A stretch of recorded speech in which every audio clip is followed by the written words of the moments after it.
दोस्तों, मैं राशिद जहीर हूं और आप देख रहे हैं ऑनलाइन न्यूज इंडिया। कृषि बिल वापस चले गए, लेकिन कृषि बिल वापस जाते जाते पूरी दुनिया में क्या क्या मैसेज देके गए हैं मोदी जी के बारे में, भारत के बारे में, मोदी सरकार के बारे में, यह आपको बताना चाहते हैं। पूरी दुनिया के अलग अलग अखबार क्या लिखते हैं और किस तरह से मोदी जी की और मोदी सरकार की किस तरह से भर्त्सना हो रही है, वो हम आपको दिखाना चाहते हैं। अलग अलग 4 अखबारों के जो कटिंग है वो एक अरुण अरोरा है, उन्होंने ट्वीट किया है और उन्होंने लिखा, डंका बज रहा है मित्रों। ये मित्र आप जानते हैं हमारे प्रधानमंत्री जी का लक़ब है, ये बोला करते थे। अब मैं आपको सिलसिलेवार दिखाना चाहता हूं कि किसने क्या क्या लिखा है। देखिए, रॉयटर्स, दुनिया का बहुत बड़ा अखबार, दुनिया का बहुत बड़ा मीडिया संस्थान जिसकी बहुत इज्जत है, वो क्या लिखता है कि India's Modi backs down on farm reforms in surprise victory for protester. इसके अंदर फोटो भी दिखाए गए, वो सरदार और किसान सिख वो लड्डू आपस में खिला रहे हैं। ये लिखता है रॉयटर्स कि इंडिया का मोदी बैक्स डाउन, पीछे चले गए किस पर? फार्म रिफॉर्म, जो उनको कृषि बिल लाए थे, सरप्राइज विक्ट्री फॉर प्रोटेस्टर। उन्होंने किसानों की यहां पर जीत बताई। एक चीज मैं आपको और दिखाता हूं कि ये जो बोला है द गार्जियन ने, जो लिखा है वो देखिए। गार्जियन ऑस्ट्रेलिया ने क्या लिखा है, उसने लिखा कि वी, आपकी स्क्रीन पर है कि we are more powerful than Modi. कौन बोल रहा है? India farmer celebrate U turn on laws. ये तो मैं आपको बताऊंगा कि किस तरह से कानून लाए गए, किस तरह से इसको वापस कर दिया गया है, इसके बारे में मैं थोड़ा डिस्कशन करूंगा। लेकिन गार्डियन ऑस्ट्रेलिया लिखता है कि वी आर मोर पावरफुल, यानी कि किसानों को बताते हैं कि किसान मोदी से ज्यादा पावरफुल है। India farmer celebrate U turn on laws. जो कानूनों पर यू टर्न लिया गया है अचानक, वो अनभक्तों को भी नहीं पता था, वो टीवी और गोदी मीडिया के एंकर्स को भी नहीं पता था। अचानक सुबह सुबह मोदी जी उठे और गाज गिरा दी उन्होंने। हालांकि देखिए, मैं आपको बता दूं, मैं दूसरी भी अखबार दिखाऊंगा। देखिए, बिल कानून जो बने हैं वो संसद में बने हैं और ये वापस हुए हैं, वो भी कानून की संसद के अंदर ही पेश किए जाएंगे, तो उसकी एक प्रक्रिया होती है। मोदी जी, मेरी समझ में नहीं आता है, प्रधानमंत्री जी आपने ऐलान कर दिया, आप क्या तो ये कहते हैं कि भाई चर्चा होती है तब कोई बिल आता है फिर कानून बनता है। इसको खत्म करने के लिए क्या आपको कृषि मंत्री और बाकी जो आपके घटक दल हैं और विपक्ष जो संसद में बैठे हैं वहां डाल करके फिर एक बार चर्चा करके फिर दोबारा रद्द करते हैं? राकेश टिकैत भी कहते हैं कि भाई ये तो इन्होंने अपनी तरफ से बोल दिया। अब ये बादशाह हैं, ये तो बादशाहों वाला काम हुआ है। नो डाउट बाद मोदी जी की बात से या उनके मुंह से निकले हुए श्लोक से भारतीय जनता पार्टी के किसी नेता के अंदर हिम्मत नहीं है कि प्रधानमंत्री जी आप ये शब्द बोलने से पहले कम से कम जो प्रक्रिया है मशवरे की, जो कहा जाता है कि कानून को बनाने में भी और रद्द करने में भी विपक्ष को संसद के अंदर होती है बातें। आप उठते हैं, उठने के बाद जैसे 4 बजे आप उठते हैं और उठने के बाद आप आते हैं और आने के बाद ऐलान कर देते हैं तीनों बिल वापस, और माफी, और हम समझा नहीं पाए और हम ये नहीं कर पाए। तो ये एक प्रक्रिया, ऐसा लगता है कि शायद लोकतंत्र ना हो करके कोई बादशाह हमारे देश को रूल कर रहा है। इससे बहुत सारे जो बुद्धिजीवी वर्ग हैं, जो नेता, उन्होंने भी कहा इस बात को कि भाई ये ऐसे थोड़े ना खत्म हो जाएगा, मोदी जी आयर बोल गए। नो डाउट मोदी जी को भी संसद में जाना ही पड़ेगा, क्योंकि लोकतंत्र का मंदिर भी वही है और पूरी कार्यशाला, प्रयोगशाला भी वही है।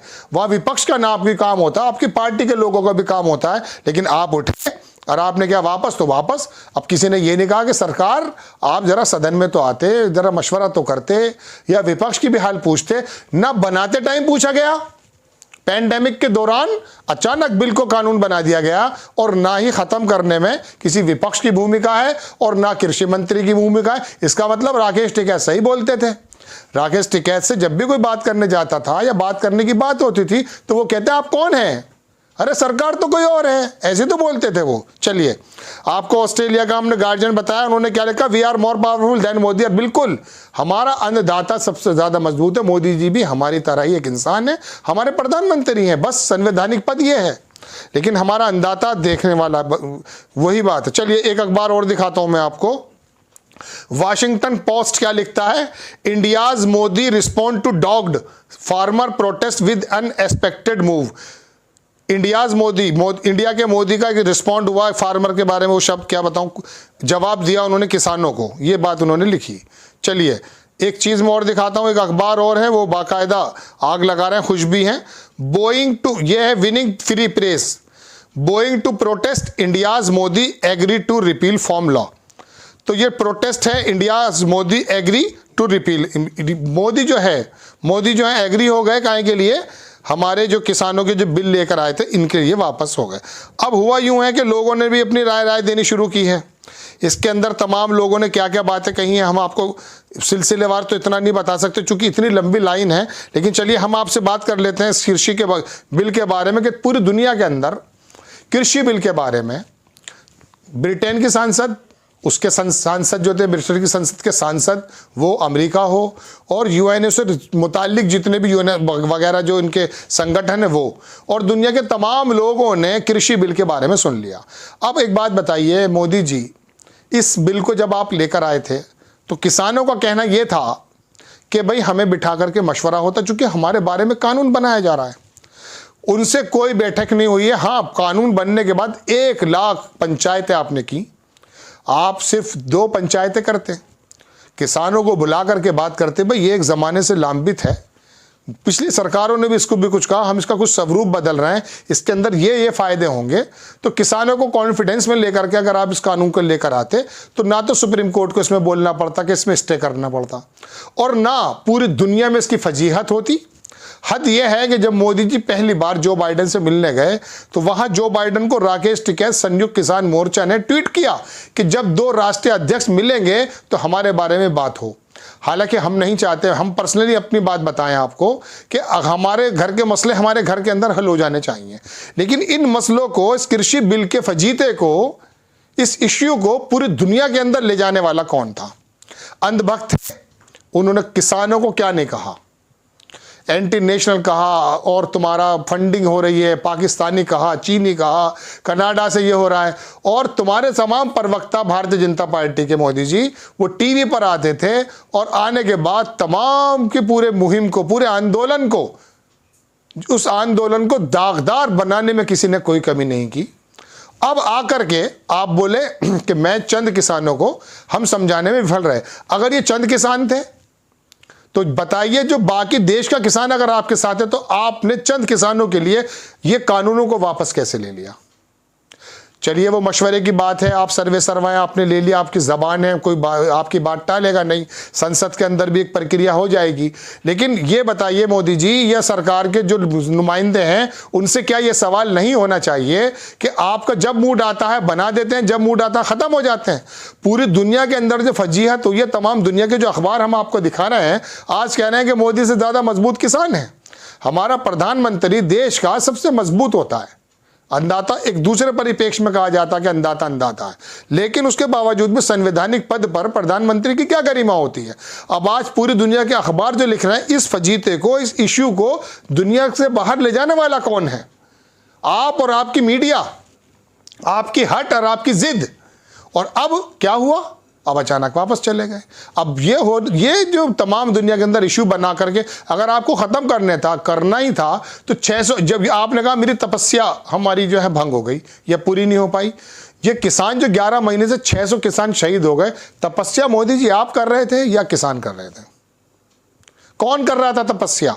अपनी जान को दे करके, कुर्बानी दे करके, शहीद होकर, परिवार को छोड़कर, तमाम मौसमों की मार झेलते हुए, पेंडेमिक की मार झेलते हुए वो किसान वहां बैठे रहे, रोते रहे, भूखे रहे। उन पर दुनिया भर के एलिगेशन तो आपकी पार्टी के प्रवक्ताओं ने लगाए, लेकिन तपस्या तो दरअसल मोदी जी वो कर रहे थे। आप तो अपना आराम से आराम कर रहे थे, जो भी आपका घर है, जो भी आपका आवास है।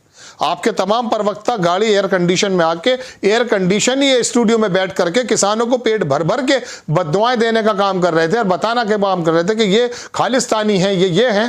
तो अब ये पूरी दुनिया में लेकर आप गए। अब ये दुनिया की रिजल्ट आपने देखा कि वाशिंगटन पोस्ट क्या लिख रहा है, रॉयटर्स क्या लिख रहा है, इन चीज़ों को लेकर भी आप गए थे। और पूरे देश का समय, पूरे देश की पूरी अर्थव्यवस्था, देखिए पेंडेमिक के दौरान दर्शकों हम आपको बता दें, किसानी की बात मैं आपको बताता हूं, सिर्फ अकेला ही एक ऐसा सेक्टर था जो माइनस में नहीं था। यानी कि हमारा किसान, हमारी खेती, हमारा सेक्टर, किसानी सेक्टर जो खेती का सेक्टर है, उसके अंदर बहुत ज़्यादा उम्मीदें हैं। और यही उम्मीदें आपके दोस्तों ने शायद लगा रखी थी, इसी वजह से कृषि बिल के आने से पहले भंडारण के तमाम काम उन्होंने कर लिए थे। हिमाचल की बार बार मैं आपसे बात बताता हूं कि हिमाचल के तमाम जो बागान हैं जो सेब के, वो अडानी ग्रुप के 74-75% उनके कब्जे में है। 16 रुपये अपनी मर्जी से घटा दिए थे। अब तो बहरहाल कृषि बिल खत्म हो गए, लेकिन किसानों की 600 हत्या, 600 मौतें ना होती, दुनिया भर में रुसवाई ना होती, अगर ये मशवरे के साथ आता और अब अगर ख़त्म भी अब करना था, तो ये नहीं है कि आपने रातों रात उनके किसानों की अब भी बात सुनी है। अब भी राकेश टिकैत, आप भी यही कहते थे एमएसपी जब आप मुख्यमंत्री थे, आज भी राकेश टिकैत एमएसपी की बात करते हैं। बहरहाल आपको खबर देनी थी कि दुनिया भर के अंदर कैसा डंका बज रहा, आपने देख लिया। आपको खबर हमारी कैसी लगी, अपनी राय कमेंट बॉक्स में ज़रूर दीजिएगा। हमारे चैनल को सब्सक्राइब कीजिए और शेयर कीजिए, और फिर कभी मैं नेक्स्ट टाइम किसी खबर के साथ हाजिर होता हूं। तब तक के लिए जय हिंद। इस खबर को अभी लाइक करें, शेयर करें, अभी चैनल को सब्सक्राइब करें और घंटी जरूर दबाएं।